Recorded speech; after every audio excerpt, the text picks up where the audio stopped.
আমাদের আজকের গল্প মাসুদ রানা সিরিজের গহীন অরণ্য। লিখেছেন লেখক কাজী আনোয়ার হোসেন। প্রথম প্রকাশ 2004 সাল। পার্ট 4। আবেগঘন মুহূর্তগুলো দ্রুতই পার হয়ে গেল। রানার সঙ্গে কোথায় কিভাবে পরিচয় হয়েছিল সংক্ষেপে ব্যাখ্যা করল ফুয়াদ।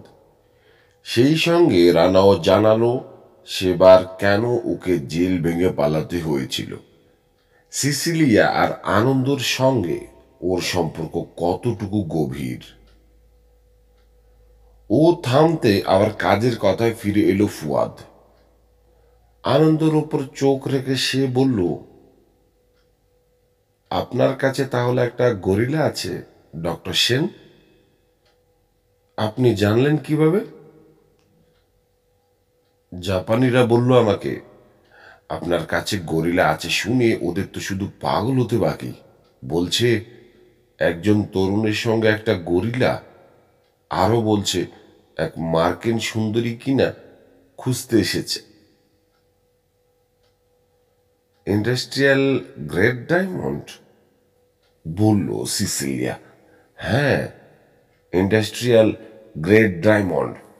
আনন্দের দিকে ফিরল সে। আমি খোলাখুলি আলোচনা পছন্দ করি। ডায়মন্ড খুবই দামি পাথর। আপনি আমাদেরকে নিয়ে যাচ্ছেন মিস্টার ফুয়াদ, বলল সিসিলিয়া, অথচ কোনো টাকা নেবেন না আমাদের লিডার মাসুদ রানার খাতিরে, তাই তো? পরিস্থিতিটা ভালো করে বুঝতে চাইছে সে। হ্যাঁ, বলল ফুয়াদ। স্যার যখন আপনাদের সঙ্গে আছেন, ফুয়াদ আপনাদের জন্যে জান কোরবান করে দেবে। কিন্তু ম্যাডাম, আপনার কাছ থেকে আরও দু একটা প্রশ্নের জবাব আমাকে পেতে হবে। এই শুধু আমার প্রফেশনাল কৌতূহল নয়। স্যারকে নিয়ে যাব, তাই প্রথমেই জানতে হবে কোথায় নিয়ে যাচ্ছি, কেন নিয়ে যাচ্ছি। বলুন, কি জানতে চান? দুনিয়ার চারদিকেই আপনি ইন্ডাস্ট্রিয়াল গ্রেড ডায়মন্ড পাবেন। Africa, India, Russia, Brazil, Canada, কোথায় নেই। এমনকি আমেরিকাতেও পাওয়া যায়, আরকানসাস, নিউ ইয়র্ক, ক্যান্টাকিতে। কিন্তু আপনি যাচ্ছেন কঙ্গোয়। অনুচ্চারিত প্রশ্নটা বাতাসে ভেসে থাকল। আমরা টাইফ এলএলবি বোরন কোটেড ব্লু ডায়মন্ড খুঁজছি, বলল সিসিলিয়া, যার সেমিকন্ডাক্টিং প্রপার্টিজ মাইক্রো ইলেকট্রনিক্স অ্যাপ্লিকেশনের জন্য গুরুত্বপূর্ণ। গোপে তাহা দিল ফুয়াদ। ব্লু ডায়মন্ড, বলল সে মাথা ঝাঁকাচ্ছে। এতক্ষণে পরিষ্কার হচ্ছে এর কি বিকল্প তৈরি করা সম্ভব নয়। আর্টিফিশিয়াল না, আমেরিকান আর জাপানিরা চেষ্টা করে ব্যর্থ হয়েছে। কাজেই আপনাকে একটা ন্যাচারাল সোর্স পেতে হবে। নাক চুলকে জানতে চাইল ফুয়াদ। হ্যাঁ, তাই যত তাড়াতাড়ি সম্ভব পৌঁছাতে চাইছি ওখানে। তার দিকে এক দৃষ্টিতে তাকিয়ে আছে সিসিলিয়া। হাঁটতে হাঁটতে জানালার সামনে চলে এসে মাথা ঝাঁকালো ফুয়াদ। কিছু বলতে যাবে, এই সময় কাছাকাছি কোথাও থেকে মেশিন গান গর্জে উঠবার বিকট শব্দ হলো। সঙ্গে সঙ্গে এক পাশে ডাইভ দিয়ে পড়ল ফুয়াদ। দেওয়ালে টাঙানো ফটো ঝনঝন শব্দে ভেঙে পড়ল। ছুটন্ত পায়ের আওয়াজ বেশি এলো। হাঁক ডাক ছাড়তে ছাড়তে বাড়ি থেকে বেরিয়ে যাচ্ছে। ভয় নেই, আমার বডিগার্ড শত্রুদের ধাওয়া করে তাড়িয়ে দিচ্ছে, সিধে হয়ে বলল ফুয়াদ। এই শত্রু কারা? জানতে চাইল আনন্দ। তাও বলে দিতে হবে। জাপানি আর জার্মানরা এই কাজের জন্যই তো ইটালিয়ানদের সঙ্গে রেখেছে। প্রয়োজনে মানুষকে ভয় দেখাবে। আমি প্রত্যাখ্যান করায় খেপে গেছে ওরা, তাই বলে গুলি করবে। কাউকে লেগেছে? হাসল ফুয়াদ। লাগাবার জন্য করাও হয়নি, শুধু ভয় দেখালো, সাবধান করে দিল। জামা থেকে ধুলো আর প্লাস্টার জেরে সিধে হলো সিসিলিয়াও। 5 মিনিট সময় দিন, বলল ফুয়াদ। আমি তৈরি হয়ে আসি। নাইরোবিতে তাড়াতাড়ি পৌঁছাতে হলে এখানে আমাদের দেরি করাটা উচিত হবে না। মানে তাই বলে 5 মিনিটের মধ্যে? সিসিলিয়াকে হঠাৎ উদ্গীন দেখালো। চট করে একবার হাত গড়িয়েও দেখল। কেন ম্যাডাম, আপনার সমস্যাটা কি? জানতে চাইল ফুয়াদ। চেক AK-47, বলল সিসিলিয়া। আপনার ওয়্যার হাউজে? ফুয়াদ মোটেও অবাক হল না। ওগুলো সরিয়ে ফেলা উচিত, বলল সে। সন্দেহ নেই কনসর্টিয়ামও একই ধরনের কিছু একটা করে রেখে গেছে। পরবর্তী কয়েক ঘন্টায় অনেক কাজ সারতে হবে আমাদের। তার কথার মাঝখানেই পুলিশ কারের সাইরেন শোনা গেল। শব্দটা দ্রুত কাছে চলে আসছে। ফুয়াদ সিদ্ধান্ত পাল্টালো। আমরা পেছন দিকে সিঁড়ি দিয়ে কেটে পড়ব। 1 ঘন্টার পর আকাশে উঠল ওদের কার্গো প্লেন। নাইরোবির দিকে ছুটে চলেছে। আটলান্টিকের উপর দিয়ে নিউ ইয়র্ক থেকে লন্ডন যত দূর তার চেয়ে অনেক বেশি দূর আফ্রিকার আকাশের উপর দিয়ে তানজানিয়ার থেকে নাইরোবি। 3600 মাইল, ঝাড়া 8 ঘন্টার ফ্লাইট। সময়টা কম্পিউটার কনসোলে কাটালো রানা। ওর ভাষায় হাইপার স্পেস প্রবাবিলিটি লাইন্স এর উপর কাজ করে।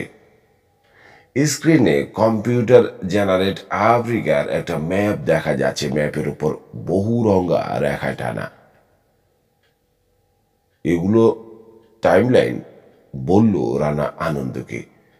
ঝাড়নির মেয়াদ নির্ধারণ আর বিলম্বিত হওয়ার ক্ষেত্রে হিসেব পেতে সাহায্য করবে। স্ক্রিনের নিচে একটা টোটাল ইলাপস টাইম ক্লক রয়েছে। দ্রুত বদলে যাওয়ার সংখ্যাগুলো দেখাচ্ছে সেটা। সহজ করে বল দোস্ত। কম্পিউটার দ্রুততম রুট খুঁজে দিচ্ছে, দেখলি না? এইমাত্র একটা টাইমলাইন আইডেন্টিফাই করলো।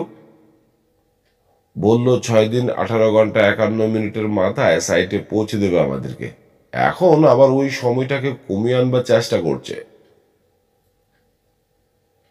আনন্দকে জোর করে হাসতে হলো। কম্পিউটার মিনিট ধরে বলে দেবে কখন তারা কঙ্গো রেইন ফরেস্টে পৌঁছাবে। এই ধারণাটাই তার কাছে বিদঘুটে লাগছে। কিন্তু রানা পুরোপুরি সিরিয়াস। একটু পরেই কম্পিউটারের ঘড়িতে সময়টা বদলে গেল। এখন অকুস্থলে পৌঁছাতে 5 দিন 22 ঘন্টা 24 মিনিট লাগবে ওদের। ভালো, বলল রানা মাথা ঝাঁকালো। তবে এখনো খুব ভালো বলা চলে না। আরেকটা বোতামে চাপ দিল। লাইনগুলো বদলে যাচ্ছে। রাবার ব্যান্ড এর মতো বড় হচ্ছে আফ্রিকা মহাদেশের উপর। এটা হলো কনসর্টিয়াম রুট, বলল ও। বিভিন্ন সূত্র থেকে পাওয়া তথ্যের সঙ্গে কিছুটা আন্দাজ মিলিয়ে তৈরি করা হয়েছে।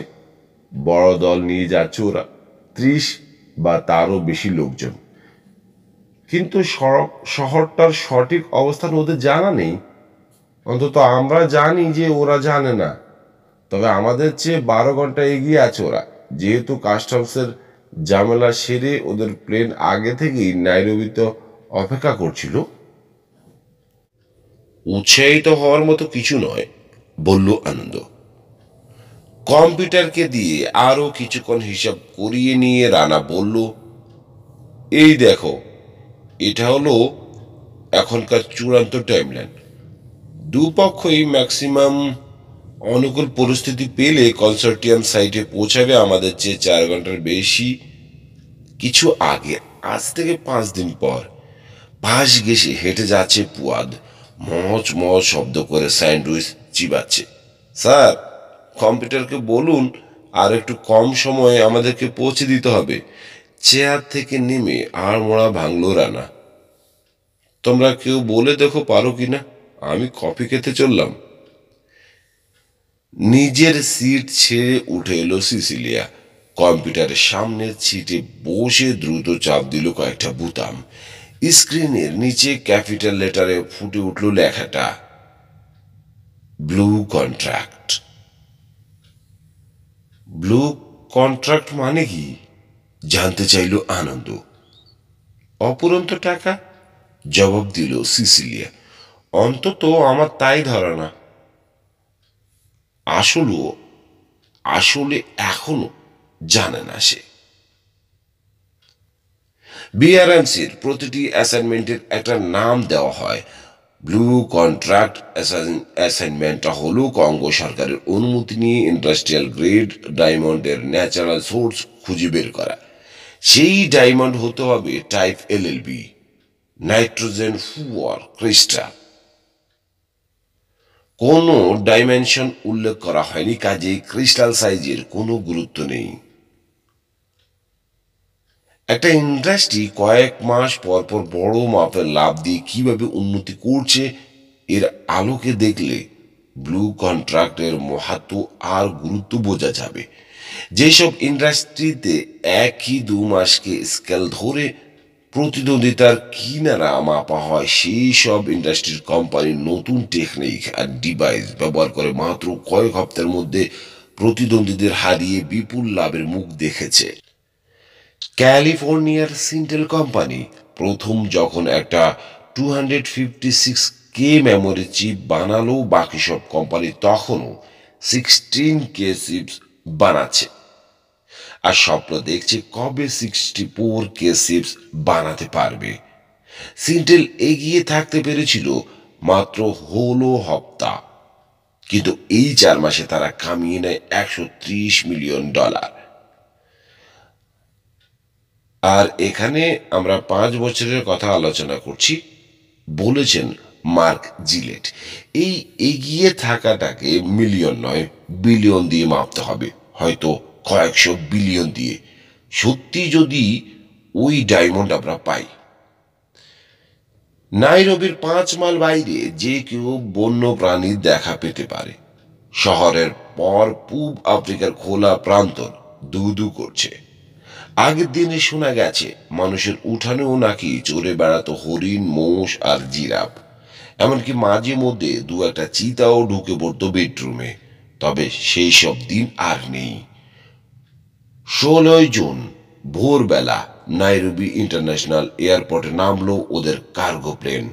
সঙ্গে সঙ্গে অভিযানের জন্য পোর্টার আর সহকারী সংগ্রহ করতে ব্যস্ত হয়ে পড়ল ফুয়াদ। রানা তাকে বলে দিয়েছে 2 ঘন্টার মধ্যে নাইরোবি ত্যাগ করতে চায়ও। 2 ঘন্টা পার হওয়ার আগেই ওয়াশিংটন থেকে মার্ক জিলেট যোগাযোগ করলেন। অপ্রত্যাশিত একটা তথ্য দিলেন তিনি। পেমব্রোক প্রথম কঙ্গো অভিযানের একজন জিওলজিস্ট, যেভাবেই হোক প্রাণ নিয়ে নাইরোবিতে ফিরতে পেরেছেন। শুনে আনন্দে উত্তেজনায় প্রায় বিহ্বল হয়ে পড়ল সিসিলিয়া। এখন তিনি কোথায়? মর্গে, বললেন জিলেট। কাছাকাছি আসতে শিউরে উঠল রানা। স্টেনলেস স্টিল টেবিলে পড়ে থাকা লোকটা শ্বেতাঙ্গ, ওরই সমবয়সী হবে। লাশের হাত দুটো ভাঙ্গা, চামড়া ফুলে আছে, সারা গায়ে কালশিটের দাগ। সিসিলিয়ার দিকে তাকালো, ঠান্ডা আসে, চোখ দুটো কঠিন। প্যাথোলজিস্ট ওদের কাগজপত্র দেখতে চাইলেন। পরিচয় সম্পর্কে নিশ্চিত হওয়ার পর বললেন, আমরা সবাই খুব আশ্চর্য হয়েছি, এ তো গল্পকেও হার মানা। কাল 15 জুন ছোট একটা চার্টার করা কার্গো প্লেনে করে নাইরোবিতে নিয়ে আসা হয় পেমব্রোককে। তখনও অজ্ঞান ছিলেন তিনি। কয়েক ঘন্টা পর মারা যাওয়ার সময়ও জ্ঞান ফেরেনি। চার্টার প্লেনটা যান্ত্রিক গোলযোগের কারণে কঙ্গোর একটা মেঠু পথের ধারে গারোনা ফিল্ডে ল্যান্ড করতে বাধ্য হয়েছিল। ওই সময় পেমব্রোক হোঁচট খেতে খেতে জঙ্গল থেকে বেরিয়ে আসেন। তারপর আরোহীদের পায়ের কাছে জ্ঞান হারিয়ে পড়ে যান। আঙ্গুল তাক করে দেখালেন প্যাথোলজিস্ট। 2 হাতের হাড়ি ভেঙে চুরমার হয়ে গেছে। আঘাতগুলো নতুন নয়, দিন 4 আগের।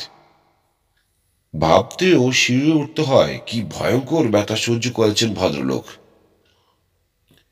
এরকম আঘাত কিভাবে পেলেন তিনি, কোনো ধারণা দিতে পারেন? জিজ্ঞেস করল রানা। এরকম আগে কখনো দেখিনি আমি, বললেন প্যাথোলজিস্ট। মেকানিক্যাল ক্র্যাশ নয়, এতটুকু বলতে পারি, অর্থাৎ হাতের উপর দিয়ে কোনো ট্রাক বা অন্য কোনো গাড়ি চলে যায়নি। ব্যাপারটা আমার বোধগম্য হচ্ছে না। লাশের নখেও রক্ত পেয়েছি আমরা, রক্ত আর কয়েক গাছের চুল টেস্ট করে দেখা হচ্ছে। মর্গের আরেক প্রান্তে মাইক্রোস্কোপ থেকে মুখ তুললেন দ্বিতীয় প্যাথোলজিস্ট। চুলগুলো অবশ্যই মানুষের নয়, ক্রস সেকশন মিলছে না, কোনো ধরনের জানোয়ার মানুষের কাছাকাছি। বড় একটা stainless steel analyzer ping ping আওয়াজ শুরু করলো। দ্বিতীয় প্যাথোলজিস্ট বললেন, ব্লাড টেস্ট কমপ্লিট। ভিডিও স্ক্রিনে ব্লাড সেলের নকশা ফুটল, পাশাপাশি দুটো, একটা মানুষের রক্ত আর একটা পেমব্রকের নখের ভেতর থেকে পাওয়া। মিলছে না, প্যাথোলজিস্ট বললেন, এটা কোনো মানুষের রক্ত নয়। তাহলে কিসের রক্ত? জিজ্ঞেস করল রানা। ডোমেস্টিক বা ফার্ম অ্যানিমেলের রক্ত হতে পারে, সম্ভবত শুয়োরের, কিংবা হয়তো কোনো প্রাইমেটের। মাংকি আর এই সাইরোলজিক্যালি মানুষের খুব কাছাকাছি। 1 মিনিট অপেক্ষা করুন প্লিজ, এখনই আমরা একটা কম্পিউটার অ্যানালাইসিস পাবো। স্ক্রিনে কম্পিউটার প্রিন্ট করলো আলফা অ্যান্ড বেটা সেরাম গ্লোবিউলিনস ম্যাচ, গরিলা ব্লাড। প্যাথোলজিস্ট বললেন, নিঃসন্দেহে জানা গেল নখের ভেতর কি ছিল, গরিলার রক্ত। ভয় পাও কেন? এই, ভয় পাও কেন? ও তোমার কোনো ক্ষতি করবে না, সন্ত্রস্ত আরদালিকে বলল আনন্দ। 747 কার্গো জেটের প্যাসেঞ্জার কম্পার্টমেন্টে রয়েছে ওরা। দেখছো কেমন হাসছে ও? কথাটা সত্যি। শৈলী হাসছে, হাসলেও খুব সতর্ক হয়ে আছে যাতে দাঁত না বেরোয়। কিন্তু নাইরোবির একটা নাম করা ক্লিনিক থেকে আসা আরদালি এরকম সূক্ষ্ম গরিলা সুলভ ক্যাতা কায়দার সঙ্গে পরিচিত নয়। তার সিরিঞ্জ ধরা হাত কাঁপছে। নাইরোবি ছিল শৈলীকে পুরোদস্তুর চেক আপ করবার শেষ সুযোগ। নিউ ইয়র্কে একদিন অন্তর তার ইউরিন পরীক্ষা করা হয়েছে। অকাল্ট ব্লাড এর খোঁজে স্টুল পরীক্ষা করা হয়েছে প্রতি সপ্তাহে, মাসে একবার কমপ্লিট ব্লাড স্টাডি। 3 মাস পর পর একবার করে যেতে হয়েছে ডায়েটিস্টের কাছে। এইসব খুব সহজভাবে নেয় শৈলী, কিন্তু তা তো আর আতঙ্কিত আরদালির জানবার কথা নয়। সেই সিরিজটাকে অস্ত্রের মতো সামনে ধরে এগুলো। ঠিক বলছেন, কামড়ে দেবে না? শৈলী সহযোগিতার মনোভাব দেখিয়ে ইঙ্গিত করল। শৈলী কথা দিচ্ছে কোনো কামড় নয়, সংকেত বা ইঙ্গিতগুলো ধীর ভঙ্গিতে দিচ্ছে সে। তার বাসা জানে না এমন নতুন কাউকে দেখলে যেভাবে দেয়।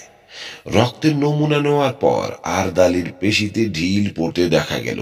নিজের জিনিসপত্র গুছিয়ে নিয়ে বলল, সন্দেহ নেই যে কুৎসিত একটা দানব। আনন্দ বলল, তুমি ওর মনে আঘাত দিচ্ছ। আর সত্যি ক্ষিপ্র ভঙ্গিতে সংকেত দিচ্ছে শৈলী। কি কুৎসিত? কিছু না শৈলী, বলল আনন্দে। সে আগে কখনো গরিলা দেখেনি আর কি। মানে? আরদালি অবাক। ও দুঃখ পেয়েছে, তোমার মাপ চাওয়া উচিত। মেডিকেল কেসটা ঝট করে বন্ধ করে আনন্দের দিকে তাকালো আরদালি, তারপর আবার শৈলীর দিকে ফিরল। আপনি আমাকে ওই ব্যাটার কাছে মাপ চাইতে বললেন? বেটি, বলল আনন্দ। হ্যাঁ, তোমাকে কুৎসিত বললে তোমার কেমন লাগতো? আপনি বলতে চাইলেন? আপনার এই গরিলা ইংরেজি বোঝে? বোঝে। মাথা নাড়ল আরদালি। আমি বিশ্বাস করি না। শৈলী, লোকটাকে দরজা দেখিয়ে দাও। থপ থপ করে পা ফেলে এগুলো শৈলী, তারপর আরদালির জন্য দরজার কবাট খুলে এক পাশে দাঁড়িয়ে থাকলো। চৌকাঠ ফেরোবার সময় লোকটার চোখ মনে হলো ঠিকরে বেরিয়ে আসবে। তার পেছনে দরজা বন্ধ করে দিল শৈলী। বোকা হিউম্যান, সংকেত দিল সে। ভুলে যাও, বলল আনন্দ। এসো। আনন্দ তোমার মাথায় হাত বুলিয়ে দেবে। পরবর্তী 15 মিনিট মাথায় হাত বোলাবার ছলে শৈলীকে আদর করল আনন্দ। সারাক্ষণ মেঝেতে গড়াগড়ি খেল শৈলী। তৃপ্তিকর আওয়াজ বেরোচ্ছে গলা থেকে। আনন্দ লক্ষ্যই করল না তার পেছনে খুলে গেল দরজা। ছায়া পড়ল, সেটাও তার পেছনে। দেখতে পাওয়ার কথা নয় অবশ্য। একটু পর তাকে পাশ কাটাতে শুরু করলো সেটা। কেউ প্লেনে ঢুকেছে বুঝতে পারল আনন্দ। রানা আর সিসিলিয়া বোধহয় ফিরল। ঘাড় ফিরিয়ে দেখতে পেল সে গাঢ় রঙের একটা সিলিন্ডার এক ফলকের জন্য দেখা গেল। পরিষ্কার নয়, ঝাপসা। সব এগিয়ে নেমে আসছে। অন্ধ করে দেওয়ার মতো তীব্র ব্যথা বিস্ফোরিত হলো মাথায়। সব কালো হয়ে গেল। তীক্ষ্ণ আর কর্কশ ইলেকট্রনিক আওয়াজে জ্ঞান ফিরল তার। নড়বেন না স্যার, কে যেন বলল। চোখ মেলে আনন্দ দেখল তার মুখের উপর উজ্জ্বল একটা আলো ফেলা হয়েছে। এখনো প্লেনের পেছন দিকে শুয়ে রয়েছে সে, টর্চ হাতে। কে যেন ঝুঁকে পরীক্ষা করছে তাকে। বাম দিকে তাকান, এবার ডান দিকে। আঙ্গুলগুলো নাড়তে পারেন? যেমন বলা হচ্ছে করছে আনন্দ। টর্চ নেবালেন ভদ্রলোক, নিগ্রু, সাদা ড্রেস, বলে দিচ্ছে পেশা ডাক্তার। আনন্দের মাথার পেছনটা হাত দিয়ে পরীক্ষা করলেন। তার আঙ্গুলে রক্ত দেখল আনন্দ। উদ্বিগ্ন হওয়ার মতো কিছু নয়, বললেন তিনি। ক্ষত গভীর নয়। আরেক দিকে তাকালেন। আন্দাজ কতক্ষণ অজ্ঞান ছিলেন উনি? মিনিট 20, তার বেশি নয়, বলল সিসিলিয়া। কর্কশ ইলেকট্রনিক আওয়াজটা আবার হলো। রানাকে দেখতে পেল আনন্দ। প্যাসেঞ্জার সেকশনের ভেতর গুড়গুড় করছে। বই বেড়াচ্ছে একটা শোল্ডার ব্যাগ। সামনে ধরা আছে ধাতব একটা লাঠি। গাড়ি করা শব্দটা আবার শোনা গেল। শালারা, বলল রানা। জানালার কাঠামো থেকে কি যেন একটা টেনে ছাড়িয়ে নিল। এটা নিয়ে 5টা। ফুয়াদ অস্থিরভাবে পায়চারি করছে। আপনি এখন কেমন বোধ করছেন ডক্টর সেন? জানতে চাইল সে। ওকে 24 ঘন্টা অবজারভেশনে রাখতে হবে, নিগ্রো ডাক্তার বললেন। স্রেফ সাবধানতা আর কি। 24 ঘন্টা, গলায় অসন্তোষ নিয়ে বলল রানা। কম্পার্টমেন্টের চারিদিকে ঘুরে বেড়াচ্ছে। আনন্দ জানতে চাইল ও কোথায়। ওরা ওকে নিয়ে গেছে, বলল সিসিলিয়া। পিছনের দরজা দিয়ে ভেতরে ঢোকে তারা। নিউম্যাটিক স্লাইড ফোলায়। তারপর কি ঘটেছে কেউ বুঝবার আগেই চলে গেছে। এটা আমরা আপনার পাশে পেয়েছি। আনন্দর হাতে ছোট একটা কাচের ভায়াল গুজে দিল সে। ভায়ালটার গায়ে জাপানি ভাষায় কি সব লেখা। কাচের গায়ে আঁচড়ের দাগ রয়েছে। এক প্রান্তে রাবার প্লাঞ্জার, আরেক প্রান্তে ভাঙা সুই। উঠে বসল আনন্দ। সাবধান, বললেন ডাক্তার। আমি সুস্থ, বলল আনন্দ, যদিও মাথাটা ব্যথায় ধপধপ করছে। ভায়ালটা চোখের সামনে তুলল সে। যখন পেলেন তখন কি এটার গায়ে ঘাম লেগেছিল? মাথা ঝাঁকালো সিসিলিয়া। খুব ঠান্ডা লাগছিল। কার্বন ডাইঅক্সাইড, বলল আনন্দ। এটা গ্যাস গান থেকে ছোড়া একটা ক্ষুদে বর্ষা। মাথা নাড়ল সে। ভাঙ্গা সুই শৈলীর শরীরে রয়ে গেছে। শৈলীর প্রচন্ড রাগ আর গর্জন কল্পনা করতে পারছে সে। নরম ব্যবহার, যত্ন আর আদর ছাড়া বাকি সবকিছুতে অনভ্যস্ত শৈলী। আনন্দের গবেষণার এটাই বোধহয় সবচেয়ে দুর্বল দিক। শৈলীকে সে বাস্তব দুনিয়ার সঙ্গে তাল মিলিয়ে চলবার মতো করে তৈরি করেনি। ভাইরালটা শুক্ল আনন্দ, লোবাক্সিন, ফাস্ট অ্যাক্টিং সাফারিফিক, 15 সেকেন্ডের মধ্যে কাজ শুরু করে। রাগ হচ্ছে তার। এই ধরনের ঘুম পাড়ানোর ড্রাগ সাধারণ পশুদের দেওয়া হয় না, কারণ তাতে লিভারের ক্ষতি হয়। তার উপর তারা সুইটা ভেঙে ফেলেছে। সিধে হয়ে দাঁড়ালো আনন্দ দেখতে পেয়ে, পায়চারি থামিয়ে তার কাছে চলে এলো ফুয়াদ। আমার গায়ে হেলান দিন। ডাক্তার মাথা নাড়লেন। আমি সুস্থ, আবার বলল আনন্দ। কম্পার্টমেন্টের আরেক প্রান্ত থেকে আবার সেই আওয়াজ, এবার প্রলম্বিত। রানা তার ধাতব দণ্ড, মেডিসিন ক্যাবিনেট সাজানো ট্যাবলেটের বোতল আর সাপ্লাইয়ের উপর দিয়ে ঝুলিয়ে নিয়ে যাচ্ছে। কালু একটা ডিভাইস তুলে নিয়ে ওখান থেকে সরে এলো রানা। মাইক্রোফোন লুকাবার জন্যে সঙ্গে করে তারা আলাদা একজন লোক এনেছিল, বলল ও। গোটা প্লেন পরিষ্কার করতে কয়েক ঘন্টা লেগে যাবে। দ্রুত পায়ে এগিয়ে এসে কম্পিউটার কনসোলের সামনে বসলো ও, টাইপ করছে। আনন্দ জিজ্ঞেস করলো, কোথায় তারা? God dam consortium. নাইরোবির দ্বিতীয় এয়ারপোর্টে। কুবালা থেকে ওদের মূল পার্টি ঘন্টা 6 আগে রওনা হয়েছে, বলল ফুয়াদ। তার মানে শৈলীকে তারা সঙ্গে নিয়ে যায়নি? তা তো নিয়ে যাবেই না, বলল রানা। ওকে তাদের কি দরকার? তাহলে কি মেরে ফেলেছে? জিজ্ঞেস করলো আনন্দ। অসম্ভব নয়, মৃদু কণ্ঠে বলল ফুয়াদ। ভগবান ও ভগবান, আমি মনে করি না মেরে ফেলেছে, কম্পিউটার কনসোল থেকে বলল রানা। আনন্দের ক্ষত পরীক্ষা করে আমি বুঝেছি ওকে তারা খুন করতে চায়নি, আর শৈলীকেও যে খুন করেনি তার প্রমাণ এখানেই তো মেরে রেখে যেতে পারত, অজ্ঞান করে নিয়ে যাবে কেন? হ্যাঁ, এখন আমারও তাই মনে হচ্ছে, বলল ফুয়াদ। কনসর্টিয়াম পাবলিসিটি চায় না। শৈলী বিখ্যাত গরিলা, ভাষা জানে, তাকে মেরে ফেললে হইচই পড়ে যাবে। তাহলে? এ তো সহজ কথা, বলল রানা। আমাদেরকে দেরি করিয়ে দেওয়ার জন্য শৈলীকে তুলে নিয়ে গেছে, কিন্তু তারা জানে না যে শৈলীকে আমাদের কোনো প্রয়োজন নেই।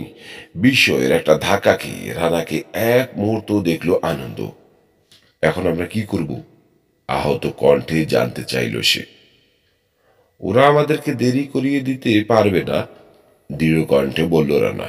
শৈলীর কোনো গুরুত্ব নেই, তার জন্য আমরা সময় নষ্ট করতে পারি না। কম্পিউটার স্ক্রিনের দিকে সবার দৃষ্টি আকর্ষণ করল ও। আমাদের টাইমলাইন ভেঙে পড়বে 72 মিনিট পর।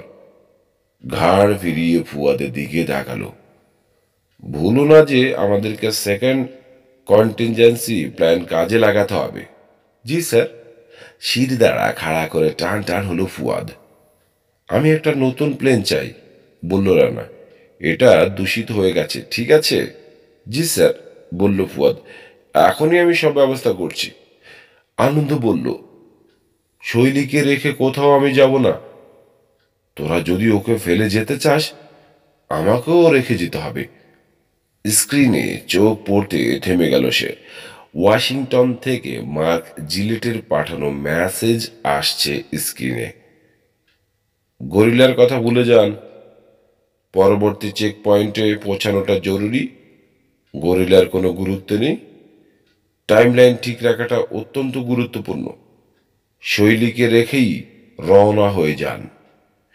এটা তোদের অন্যায়, বিষণ্ণ স্বরে প্রতিবাদ করল আনন্দ। ঠিক আছে, আমাকেও রেহাই দে, শৈলীকে ছাড়া আমিও যাচ্ছি না। কথাটা তাহলে খুলেই বলি তোকে, বলল রানা, চেহারায় রাগ রাগ ভাব। আমি কখনোই ভাবিনি যে শৈলী বা তুই এই এক্সপিডিশনের জন্য গুরুত্বপূর্ণ। শুরু থেকেই শৈলীকে আমরা স্রেফ একটা ডাইভারশন হিসেবে ব্যবহার করতে চেয়েছি। তোকে আর শৈলী দুজনকেই তোদের ধাঁধার সমাধান করতে না পেরে কনসর্টিয়ামকে ল্যাটিমের মতো পাক খেতে হয়েছে। সত্যি কথা বলতে কি, তখন তোদের দুজনের প্রয়োজনীয়তা ছিল, এখন নেই। দরকার হলে তোদের দুজনকে এখানে আমরা ফেলে রেখে যাব। এরকম একটা কঠিন মিশনে কোনো রকম আবেগ প্রশ্রয় দেওয়া চলে না। কে তুই? চেঁচিয়ে উঠল আনন্দ। রানা! হায় ভগবান, তোকে আমি চিনতে পারছি না কেন? চিনতে না পারাটা তোর দুর্বলতা, কঠিন সুরে বলল রানা। তবে যত নির্মমই শোনাক, কথাটা সত্যি। তোকে আর তোর গরিলাকে নির্দ্বিধায় আমরা বাদ দিয়ে দিতে পারি।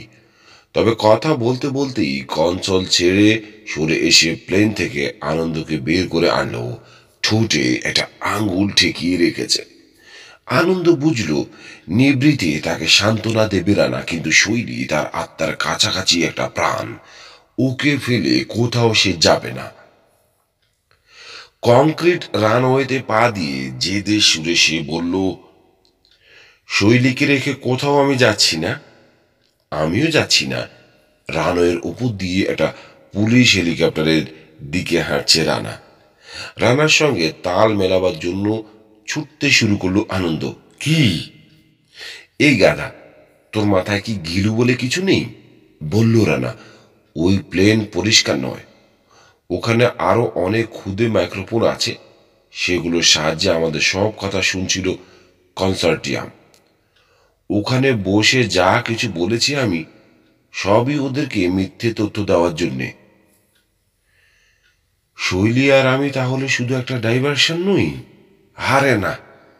আনন্দর কাঁধে একটা হাত রাখলো রানা। শোন, সিসিলিয়ার শেষ কঙ্গো টিমের কপালে কি ঘটেছে আমরা জানি না। সে কি বলল তাতে কিছু আসে যায় না। আমি মনে করি গরিলারা দায়ী। আমার এও বিশ্বাস যে ওখানে পৌঁছবার পর শৈলী আমাদের কাজে লাগবে। একজন অ্যাম্বাসাডার হিসেবে আমাদের তথ্য দরকার, বলল রানা। আর শৈলী গরিলা সম্পর্কে আমাদের চেয়ে অনেক বেশি জানে। কিন্তু তাকে কি তুই 1 ঘন্টা 12 মিনিটের মধ্যে খুঁজে বের করতে পারবি? দূর না, বলল রানা। হাত ঘড়িতে সময় দেখল। এই কাজে 20 মিনিটের বেশি লাগবে না। নিচে, আরো নিচে। পুলিশের হেলিকপ্টারে পাইলটের পাশে বসে নিজের রেডিও হেডসেটে চেঁচাচ্ছে রানা। কপ্টার গভর্নমেন্ট হাউসের টাওয়ারকে ঘিরে চক্কর দিচ্ছে। কিছুক্ষণ পর বড় করে বাঁক নিল। উত্তর দিকে যাচ্ছে। হিলটন হোটেলটা ওদিকেই। এটা বেআইনি কাজ হচ্ছে স্যার, নরম সুরে বলল পাইলট। এয়ার স্পেস লিমিটেশনের নিচে দিয়ে উঠছি আমরা। তাহলে তারপরও এত উঁচু লাগছে কেন? রানা তাকিয়ে আছে হাঁটুর উপর ফেলে রাখা একটা বাক্সের দিকে। বাক্সটায় 4টে compass point digital read out দেখা যাচ্ছে। দ্রুত কয়েকটা সুইচ অন করলো। ওদিকে রেডিও থেকে ভেসে আসছে নাইরোবি টাওয়ারের ক্ষুব্ধ অভিযোগ। এবার পূবে চলুন, নির্দেশ দিল রানা। কাত হয়ে বাঁক নিচে কপ্টার। পূব দিকে শহরতলিতে পৌঁছে যাচ্ছে ওরা। ওদের পিছনে বসে ধর ধর করে ঘামছে আনন্দ। প্রতিটি বাঘ ঘুরবার সময় তার পেটের ভেতরটা মোচড় খাচ্ছে। মাথার ব্যথাটাও বেড়ে গেছে আগের চেয়ে। হঠাৎ চেঁচিয়ে উঠল রানা, একটা রিডিং পাচ্ছি। হাত তুলে পাইলটকে উত্তর পূব দিকটা দেখালো। বড় সড়ো একটা চালা ঘরের উপর দিয়ে ছুটল কপ্টার। অসংখ্য পরিত্যক্ত মোটর গাড়ি ফেলে রাখা হয়েছে বিরাট একটা এলাকা জুড়ে। কাঁচা একটা রাস্তাকে পেছনে ফেলে এলো ওরা। ধীরে ধীরে ধীরে রিড আউট জল জল করছে। সংখ্যাগুলো বদলে যাচ্ছে দ্রুত। রানার কাঁধের উপর দিয়ে তাকে সবগুলো সংখ্যাকে শূন্য হয়ে যেতে দেখলো আনন্দ। নামুন, নির্দেশ দিল রানা। কপ্টার বিশাল একটা গার্বেজ ড্যাম্প এর মাঝখানে নামলো। নিজের মেশিন ছেড়ে নড়বে না পাইলট। তার মন্তব্য একটু অস্বস্তিকর লাগলো আনন্দের। যেখানে আবর্জনা সেখানে ইঁদুর, সাবধানে যাবেন। বাক্সটা নিয়ে নামছে রানা। ওর পিছু নিয়ে আনন্দ বলল, ইঁদুরকে আমি ভয় পাই না। যেখানে ইঁদুর সেখানেই সাপ, বলল পাইলট। আনন্দকে নিয়ে ড্যামটা পেরুচ্ছে রানা। চারদিকে শুকনো আবর্জনা, তাই গন্ধটা তীব্র নয়। ধুলো আর কাগজ উঠছে বাতাসে। আনন্দ রুমাল দিয়ে নাক চেপে ধরল। আর বেশি দূরে নয়। বাক্সের উপর চোখ রেখে বলল রানা, উত্তেজিত। হাত ঘড়ি দেখল। এখানে ঝুঁকল রানা, খালি হাতটা দিয়ে আবর্জনা সরাচ্ছে। আনন্দ হতচকিত, ভাবছে এই আবর্জনার ভিতর শৈলী ডুবে আছে। হতাশ রানা মরিয়া হয়ে উঠেছে। জঞ্জালের ভিতর কোনোই পর্যন্ত ডুবিয়ে খুঁজছে ও। অবশেষে নেকলেসটা পেল। এই নেকলেস শৈলীকে উপহার দিয়েছিল রানা, প্লেনে প্রথম যেদিন তোলা হয় তাকে। জিনিসটা উল্টে পাল্টে পরীক্ষা করছে রানা। পেছন দিকে তাজা আঁচড়ের দাগ ফুটে রয়েছে। সেরেছে, বলল রানা। 16 মিনিট বেরিয়ে গেছে। সিধে হয়ে হেলিকপ্টারের দিকে ছুটল। ওর পাশেই থাকলো আনন্দ।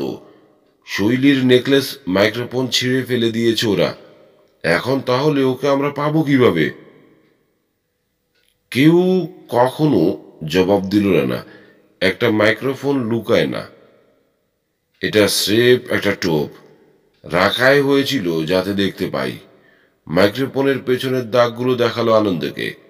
তবে তারা খুব চালাক লোক, ফ্রিকোয়েন্সি বদলে ফেলেছে। হয়তো দ্বিতীয় মাইক্রোফোনটাও সরিয়ে ফেলেছে তারা, বলল আনন্দ। না, সরায়নি। ওদেরকে নিয়ে আবার আকাশে উঠল কাপ্টার। নিচে রাশি রাশি আবর্জনা পাক খাচ্ছে। মাউথ পিসটা মুখে চেপে ধরে পাইলটকে রানা বলল, নাইরোবিতে বাতিল আর পুরনো লোহা লক্করের সবচেয়ে বড় স্তূপটা যেন কোথায়? ওদিকে নিয়ে চলুন আমাদের।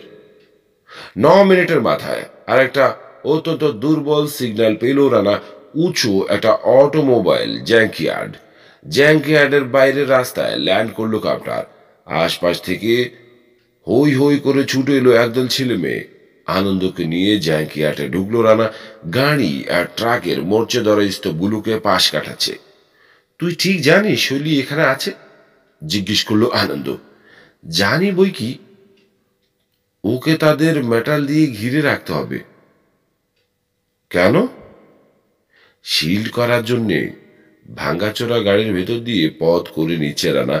মাঝে মধ্যে থেমে ইলেকট্রনিক বাক্সটা পরীক্ষা করছে। হঠাৎ কেমন যেন গোদ গোদ শুনতে পেল আনন্দ। একটা মার্সিডিজ বাসের ভেতর থেকে এলো আওয়াজটা। বাইরেটা মোর্চে ধরে লাল হয়ে গেছে। ভাঙ্গা দরজা দিয়ে ভেতরে ঢুকলো রানা। অ্যাডহেসিভ টেপ দিয়ে বাঁধা অবস্থায় পাওয়া গেল শৈলীকে।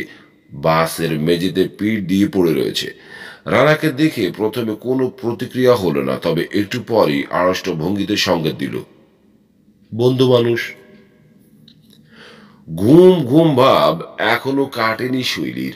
তবে আনন্দ তার চুল থেকে টেপ ছিঁড়বার সময় জোর গলায় প্রতিবাদ জানালো। ভাঙ্গা সুইটা শৈলীর ডান বুকে খুঁজে পেল আনন্দ। ফারসেপ দিয়ে বের করলো সেটা। চেঁচিয়ে উঠল, তারপর আলিঙ্গন করলো শৈলী। দূর থেকে বেশি আসা পুলিশ সাইরেনের আওয়াজ শুনল আনন্দ। সব ঠিক আছে শৈলী, সব ঠিক আছে, বলল সে। তাকে বসিয়ে আরো সতর্কতার সঙ্গে পরীক্ষা করলো। কোথাও কোনো সমস্যা আছে বলে মনে হচ্ছে না। তারপর জিজ্ঞেস করলো রানাকে, দ্বিতীয় মাইক্রোফোনটা কোথায়? ঝিক করে উঠল সাদা দাঁত। নিঃশব্দে হাসল রানা। ও গিলে ফেলেছে। শৈলী এখন নিরাপদ, তাই যেন রাগ চেপে রাখবার আর দরকার নেই আনন্দের। তুই ওকে জিনিসটা গেলালি? একটা ইলেকট্রনিক যন্ত্র। অন্তত এটুকু বুঝলি না যে অত্যন্ত ডেলিকেট একটা প্রাণীও, ওর স্বাস্থ্য সবসময় একটা ঝুঁকির মধ্যে। মাথা গরম করবি না, বলল না। মনে আছে কয়েকটা ভিটামিন দিয়েছিলাম তোকে? একটা তুইও গেলেছিস। হাত ঘড়ি দেখল রানা। 32 মিনিট। খুব একটা খারাপ বলা চলে না। নাইরোবি ছাড়ার জন্যে আমাদের হাতে এখনো 40 মিনিট সময় আছে। ছোট আকারের ফকার M144 প্রপ প্লেনটাকে টেনে আনা হয়েছে দৈত্যাকার 747 কার্গো জেটের পাশে, যেন একটা শিশুকে তার মা বুকে নিয়ে আদর করবে। এখন বড়টা থেকে ছোটটায় ইকুইপমেন্ট স্থানান্তর করবার জন্য দুটো লোক দুটো র্যাম্প ব্যবহার করছে। 747 কার্গো জেটে শুধু মাইক্রোফোন আছে বলে নয়, ওদের এখনকার প্রয়োজনের চেয়ে আকারে ওটা অনেক বেশি বড় বলেও ফকার নিয়ে রওনা হচ্ছে ওরা। শৈলীকে নিয়ে ওরা এয়ারপোর্টে ফিরে আসবার পর সবাই যে যার কাজে ব্যস্ত হয়ে উঠল। ফকারে উঠে শৈলীকে আরো ভালোভাবে পরীক্ষা করতে গিয়ে আনন্দ দেখল লোমের ভেতর প্রায় সারা শরীরেই আঁচড়ের দাগ রয়েছে। চামড়া উঠে গেছে কয়েক জায়গায়। ছুলেই ব্যথা পায় বলে অভিযোগ করছে শৈলী, তবে কোনো হাড় ভাঙেনি। কালো কিছু লোক মালপত্র তুলবার সময় হাসাহাসি করছে, চাপড় মারছে পরস্পরের পিঠে। একটু বিরক্ত মনে হলো শৈলীকে। জানতে চাইল কি নিয়ে এত কৌতুক, কিন্তু তারা কেউ ওর দিকে খেয়াল দিল না। নিজেদের কাজে ব্যস্ত। ওষুধের প্রভাবে এখনো একটু একটু ঢুলছে শৈলী। একটু পরেই ঘুমিয়ে পড়ল।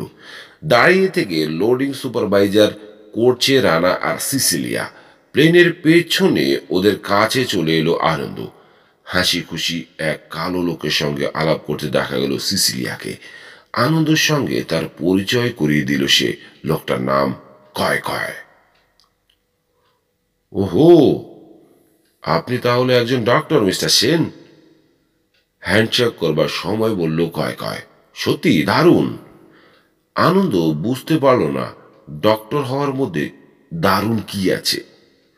কয় কয়ে যেন নিজের ছোঁয়াচে হাসির দ্বারা নিজেই আক্রান্ত। কাবার হিসেবে এইসব ডিগ্রি খুব কাজে লাগে বলে চলেছে সে। ওস্তাদ শাহ ফুয়াদ বদলে গেছেন। দলে একজন ডাক্তার থাকায় এটাকে একটা মেডিকেল মিশন হিসেবে চালাতে কোনো সমস্যা নেই। সত্যি দারুণ। তা মেডিকেল সাপ্লাই দেখছি না কেন? এদিকের ভ্রু কপালে তুলল সে। হাসি চেপে সিসিলিয়া বলল, আমাদের কাছে কোনো মেডিকেল সাপ্লাই নেই। তাহলে বাসা বদলে সাদাকে সাদা, কালোকে কালোই বলি, ঠিক আছে? হাসিটা সারাক্ষণ মুখে ঝুলিয়ে রেখেছে কয় কয়। আপনি তো আমেরিকান, এখানে M16 তৈরি হয়। খুব ভালো রাইফেল, আমার খুব পছন্দ। এই দিকে একটা কান ছিল রানার। বলল, কয় কয়ের ধারণা আমরা হার্মস স্মাগল করছি। হেসে উঠল কয় কয়। সত্যি করছেন না? কাজ ঝাঁকিয়ে লেবারদের কাজ দেখতে চলে গেল সে।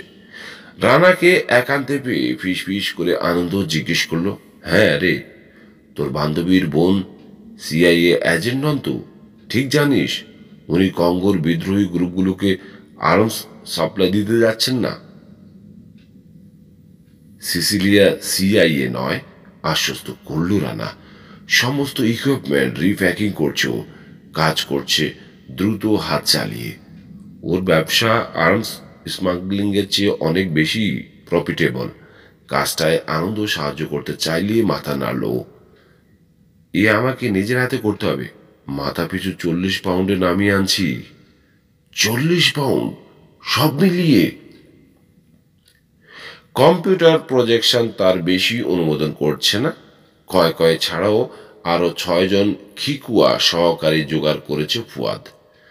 আমাদের 4 জনকে নিয়ে হলো 11 জন, যোগ শৈলী। সব মিলিয়ে 480 পাউন্ড। খাবারের পার্সেল আর প্যাক ওজন করছে রানা। এইসব কথা গম্ভীর আর উদ্বিগ্ন করে তুলল আনন্দকে। অভিযানটা আরো একটা বাঁক নিচ্ছে, ঢুকে পড়ছে আরো কঠিন বিপদের মধ্যে। পিছু হটবার তাৎক্ষণিক ইচ্ছেটায় বাধা দিল ভিডিও স্ক্রিনে দেখা ছবির স্মৃতি। গরিলা সদৃশ প্রাণীটা তাকে টানছে। সম্পূর্ণ নতুন অচেনা একটা প্রাণী হওয়ারই বেশি সম্ভাবনা। এই ধরনের আবিষ্কারের জন্য ঝুঁকি নেওয়া যায়, জানলা দিয়ে পোর্টারদের দিকে তাকালো সে। ওরা কি কুয়া? হ্যাঁ, বলল রানা। কথা একটু বেশি বললেও পোর্টার হিসেবে খুব দক্ষ। ভালো কথা। সবাই ওরা পরস্পরের ভাই, কাজেই যা বলবি বুঝে শুনে বলবি। একটু থেমে আবার বলল, আশা করি ফুয়াদ ওদেরকে খুব বেশি কিছু জানাচ্ছে না। কি কুয়াদের? না, অ্যান্সিয়ানে কে? হ্যান্সিয়ানে? হ্যাঁ, চীনারা। ইন্ডাস্ট্রিয়াল অ্যাসপিওনাজ সম্পর্কে খুব আগ্রহ ওদের, বলল রানা। ফুয়াদকে বুদ্ধি পরামর্শ দেওয়ার বিনিময়ে নিজেরাও নিশ্চয়ই কিছু জেনে নিচ্ছে। ইঙ্গিতে জানালাটা দেখালো। ওর দৃষ্টি অনুসরণ করে বাইরে তাকালো আনন্দ। আসলেও তাই। 747-এর ছায়ায় দাঁড়িয়ে চারজন চীনার সঙ্গে আলাপ করছে ফুয়াদ। নে ধর, বলল রানা।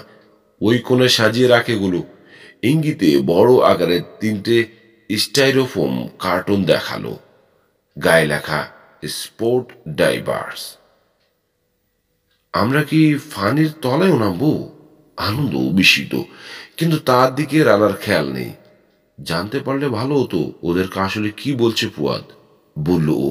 খানিক পর জানা গেল চীনাদের কাছ থেকে অত্যন্ত গুরুত্বপূর্ণ তথ্য পাওয়ার প্রতিশ্রুতি আদায় করেছে ফুয়াদ।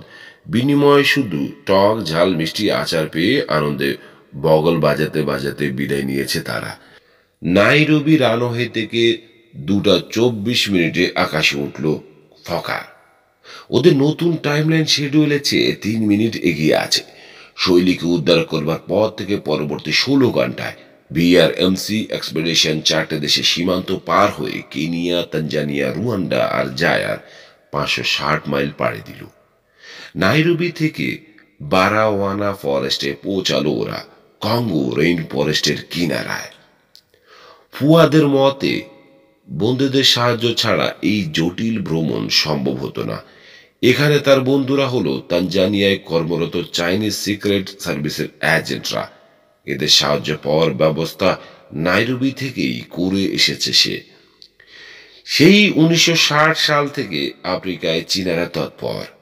কঙ্গোলিজ সিভিল ওর প্রভাবিত করবার চেষ্টা চালিয়েছে তারা, কারণ কঙ্গোর কাছে বিক্রি করবার মতো বিপুল পরিমাণে ইউরেনিয়াম আছে।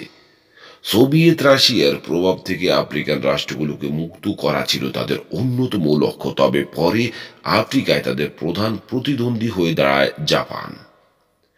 এরকম পরিস্থিতিতে ইউরো জাপানিজ কনসোর্টিয়ামকে পরাজিত করবার ফুয়াদের আকাঙ্ক্ষাকে উৎসাহিত করল তারা। ফুয়াদ খালি হাতে কোনো কাজে কারো সাহায্য প্রত্যাশা করে না। চীনারা কি পছন্দ করে জানে সে। বন্ধুদের প্রথম দলটাকে টক ঝাল মিষ্টি খাইয়ে খুশি করেছিল। দ্বিতীয় দলটার জন্য স্যুপ বানিয়ে খাবার জন্য সাপের গুঁড়া, টিনে বানানোর শুকনো মগজ আর ভারতীয় মশলার একটা বস্তা আগে থেকেই জোগাড় করে রেখেছে সে।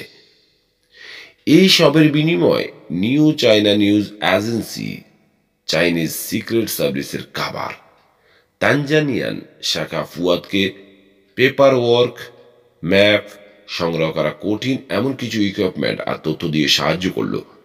ম্যাপগুলো বিশদ হওয়ায় খুব কাজের জিনিস। জায়ারের উত্তর পূব সীমান্ত পরিস্থিতি সম্পর্কে একটা সরেজমিন রিপোর্টও আছে ওটার সঙ্গে। যেহেতু তানজানিয়ান সেনাবাহিনী ইউগান্ডা আক্রমণ করছে চীনাদের সহযোগিতা নিয়ে। চীনারা ফুয়াদকে জানালো জঙ্গলের ভেতর নদীতে এখন বন্যা শুরু হয়েছে। তারা বুদ্ধি দিল নদী ফেরবার জন্য বেলুন ব্যবহার করাটাই সব দিক থেকে নিরাপদ। তবে এই বুদ্ধি ফুয়াদ গ্রহণ করেনি। তার নিজস্ব একটা প্ল্যান আছে। সেই প্ল্যানের বৈশিষ্ট্য হলো কোনো নদী না ফেরিয়ে গন্তব্যে পৌঁছানো। কিন্তু কিভাবে, চীনাদের কল্পনায় তা ধরা পড়ল না। 16 জুন রাত 10টায় রুয়ান্ডার রাজধানী কিগালির বাইরে রওনামাগেন এয়ারপোর্টে রিফয়েলিং এর জন্য থামল কফার। একটা ক্লিপবোর্ড আর ফর্ম নিয়ে লোকাল ট্রাফিক কন্ট্রোল অফিসার প্লেনে উঠলেন। জানতে চাইলেন ওদের পরবর্তী গন্তব্য। ফুয়াদ নির্বিকার চিত্তে জবাব দিল, রওয়ামাগেনা এয়ারপোর্ট। অর্থাৎ সে বলতে চাইছে প্লেন একটা লুপ তৈরি করবে, তারপর যে পথ ধরে এসেছে সেই পথ ধরেই ফিরে যাবে। আনন্দ ভ্রু কুঁচকালো। কিন্তু কথা ছিল আমরা এমন জায়গায় ল্যান্ড করব যেখান থেকে বলল রানা মাথা নাড়ছে। ওকে ওর কাজ করতে দাও। দেখা গেল ট্রাফিক অফিসার এই প্ল্যানে সন্তুষ্ট। ক্লিপ বোর্ডে পাইলটের সই নিয়ে প্লেন থেকে নেমে গেলেন তিনি। রানা ব্যাখ্যা করল, পুরোটা প্লেন ফাইল করে না এমন প্লেন দেখতে রুয়ান্ডার ফ্লাইট কন্ট্রোলাররা অভ্যস্ত হয়ে গেছে। ট্রাফিক অফিসার শুধু জানতে চায় প্লেনটা কখন তার ফিল্ডে ফিরে আসবে, বাকিটা সম্পর্কে তার কোনো আগ্রহ নেই। রমাগানা এয়ারপোর্ট ঘুম কাতুরে পেট্রোল ভরবার জন্য 2 ঘন্টা অপেক্ষা করতে হলো ওদেরকে। অথচ রানার মধ্যে কোন রকম অস্থিরতা নেই। সিসিলিয়ার সঙ্গে খোঁজ গল্পে মেতে আছে, আর ফুয়াদ ঝিমাচ্ছে। সময়ের অপচয় নিয়ে তারও কোনো উদ্বেগ নেই। টাইম লাইনের কি হবে জানতে চাইল আনন্দ। ওটা কোনো সমস্যা নয়, বলল রানা। এমনিতেও আমরা ঘন্টা 3 আগে রওনা হতে পারবো না। মুকেনকোর উপর আলো দরকার হবে আমাদের। এয়ারফিল্ডটা কি ওখানেই জানতে চাইল আনন্দ। যদি সেটাকে এয়ারফিল্ড বলা যায়, বলল ফুয়াদ। তারপর সাপারি হ্যাট দিয়ে চোখ ঢেকে আবার ঝিমাতে শুরু করল। উদ্গিন্ন আনন্দকে কাছে ডেকে সিসিলিয়া ব্যাখ্যা করল, শহর থেকে দূরে বেশিরভাগ আফ্রিকান এয়ারপোর্টই জঙ্গল কেটে তৈরি করা এক ফালি ফাঁকা জায়গা মাত্র। পাইলটরা রাতের বেলা বা কুয়াশা ঢাকা সকালে ল্যান্ড করতে পারে না, কারণ মাঠে প্রায়ই জন্তু জানোয়ার চড়ে বেড়ায়, কিংবা যাযাবররা তাঁবু গাড়ে, অথবা আগে নামা অন্য একটা প্লেন টেক অফ করতে না পেরে পড়ে থাকে। তাই আমাদের আলো চাই, সবশেষে বলল সিসিলিয়া। সেজন্যই এখানে অপেক্ষা করা হচ্ছে। চিন্তা করবেন না, এসব হিসেবের মধ্যে ধরা আছে। সিসিলিয়ার ব্যাখ্যা মেনে নিয়ে শৈলী কেমন আছে দেখতে চলে গেল আনন্দ। একটা দীর্ঘশ্বাস ফেলে রানাকে সিসিলিয়া জিজ্ঞেস করল, তোমার মনে হচ্ছে না মিস্টার সেনকে আমাদের বলা দরকার? কেন? হয়তো শৈলীকে নিয়ে সমস্যা আছে। শৈলীকে আমি সামলাবো, হ্যাটের ভিতর থেকে বলল ফুয়াদ। জানতে পারলে মিস্টার সেন নার্ভাস হয়ে পড়বেন। হ্যাঁ, আপসেট তিনি হবেন, বলল ফুয়াদ। কিন্তু বাধ্য না হলে সময়ের আগে তাকে আপসেট করার কোনো মানে হয় না। আফটার অল এই জামটার গুরুত্ব কতখানি? 24 ঘন্টা, কম করেও, বলল রানা। ব্যাপারটা বিপজ্জনক, কিন্তু সম্পূর্ণ নতুন একটা টাইম লাইন পেয়ে যাব আমরা। ওদেরকে পেছনে ফেলে এগিয়ে যাওয়ার একটা সুযোগ তৈরি হবে। এরপর আর কথা চলে না, বলল ফুয়াদ। আসুন সবাই একটু ঝিমিয়ে নেই। আরো গল্প কবিতা উপন্যাস পেতে আমাদের চ্যানেলটি লাইক, কমেন্ট, শেয়ার এবং সাবস্ক্রাইব করতে ভুলবেন না।